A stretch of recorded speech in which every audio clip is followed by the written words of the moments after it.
Going on, YouTube? About to drop a bomb on you. I've been sneaking little pics of this around. I haven't had a whole lot of people asking what the heck it was. I've had it for about a month now, and it's eating me up because I can't talk about it. So here it is. Another scratch-built RC. I'm going to call it a rat rod, not going to call it a hot rod. It's kind of a cruiser. So let's talk about my plans and what I've got so far. Alright, so first things first. Probably wondering what the hell this is and where did I get it? And of course the answer is I got it on eBay, of course. This is a vintage, I think 1964. It's a tether car. It was a remote control car from the mid-60s. It's called the Crusader 101. It looks roughly like a 60s Ford full-size convertible. It's not particularly one brand or another. It's just one of those generic toys. It's made by the Deluxe Reading Corporation. I picked this up for, I think with shipping it was around 150 or so. And this thing's big. Like, we're talking 31 inches long. You can see in the back there it's almost as long as the Rat Rod and the Blazer. It's pretty massive. Let's see what other information I can find for you here. It used to have a driver. It's got a very detailed interior. The trunk opens and it did have a spare tire. Now this was an RC. The one I have, the trunk lid is broken, the hinge is broken, and it's missing the spare tire. And I took all the RC stuff off. It's all pretty much useless. It had a basic front setup and a kind of a standalone rear. It had some plastic tires and plastic wheels. Nothing we could use for hobby grade. But being so big, there's a lot of room for improvements. And I've got some ideas here. So first step, I'm going to show you some slideshow and some little clips of what I've done so far, so you can kind of get on the same page with me as far as what my plans are.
Alright, so as you've seen, I've started work on some chassis rails. Pardon my poor welds. I intended to braze this. As you can see in the video, I kind of pie cut and bent the metal so the outside edge of the bends is not cut. Helps keep it somewhat rigid. Yeah, I ran out of oxygen for my torch to braze with, so I ended up whooping out my little stick welder I haven't used in a while and trying to remember how to weld. It's been quite a while for me.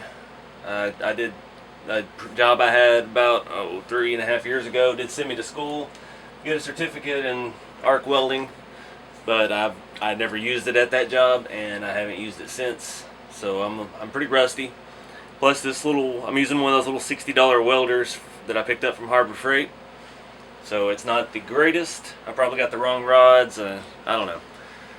So what we're looking at here, I've done half of the chassis, and I've Z'd the frame. This is what hot rodders call Z'ing the frame, where we're just building a step. This is going to be the front end. Let me go ahead and turn it around. This is going to be my front end, and somehow, magically, I'm going to hang an independent front suspension off of this. So I'm thinking I want to do a scale airbag hydraulic setup. I've seen a lot of it around Facebook, using servos and things like that to actually make the car go up and down. This, I'm not concerned about speed. I don't want it. It's not going to be a drift car. It's not going to be. It's too big. It's too big to be anything. I want it to go up and down, and forward, reverse, left and right. That's the only things I want. I want to be able to front and back. I doubt side to side will be in the mix. Just make the wiring more complex than I want to deal with. So I don't know how to do it yet. I've got some friends helping me. I've got some ideas of my own, but the first step is to get the chassis together. So like I said, I've Z'd the front. I will have to trim it down, but these are some 3-foot sections of they're about 1/2 inch square tubing. I figured that's a good solid foundation. I've built some stuff out of this before, so it's pretty solid, pretty easy to work with.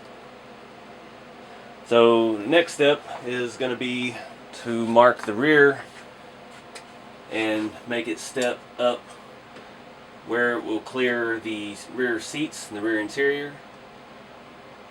And I'll still have room to mount some type of suspension. It will most likely be a 4-link. Most likely, never know. I could change my mind. It might be neat to do a mono-leaf bag setup. And I say bags, just the look. It won't be actual airbags, because last I've seen, nobody has little bitty airbags that function. But this is where I'm at. So yeah, don't beat me up too bad for my welding. This is going to be a pretty cool build. This body is, like I said, it's massive. These tires and wheels on here are the 155 Landies with the the Mud Thrashers. This is the stock Trailfinder 2 tire and wheel, and they look pretty small on here. I think the 1.9 Landies would look good on here, but finding a tire that's going to look right, because I've mocked it up here with just a 1.9 like touring car wheel with an HPI style tire, and it's just way too small, and it doesn't look right at all. It looked like rolling on some 13s with low profile tire. So right now it looks like we've got some 13s with some normal size tires on it, even though they're mildly aggressive tread. But yeah, let me show you a clip of the interior, see if you can get a better look at that. It's ultra detailed. It's got a lot of neat features.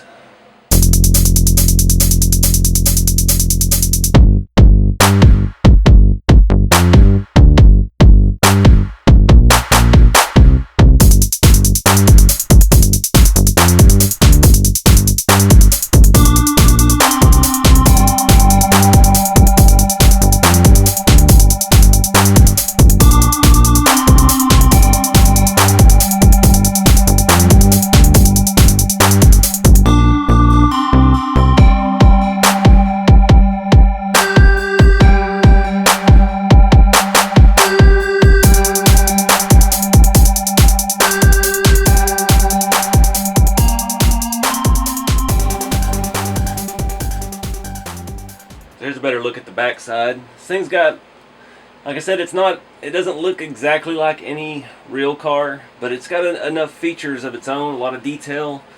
It could be a real car. I mean, it's the rear bumper, it's got the grill inside of there, it's got dual exhaust tips, these fins with tail lights.